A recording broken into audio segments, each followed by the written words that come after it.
अस्सलाम वालेकुम दोस्तों, हमारे YouTube चैनल में खुश आमदीद। आज हम आपके साथ एक वाकया शेयर करने जा रहे हैं।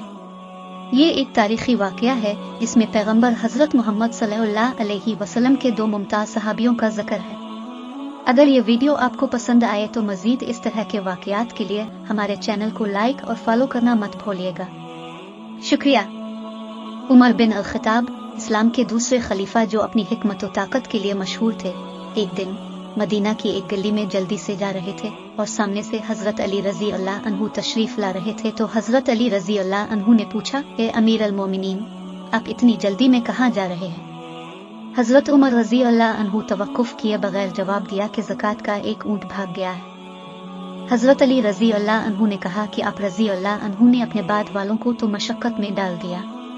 इस पर हजरत उमर रजी अल्लाह अन्हु ने जवाब दिया, इस जात की कसम जिसने मोहम्मद सल्लल्लाहु अलैहि वसल्लम को हक के साथ भेजा है, अगर एक मेमना भी फरात के किनारे चला जाए तो क़यामत के दिन उमर रजी अल्लाह अन्हु से इस पर भी बाज़ पर्स होगी। आप अंदाजा लगाएं कि हजरत उमर रजी अल्लाह अन्हु अदल व इंसाफ के साथ काम लेते थे।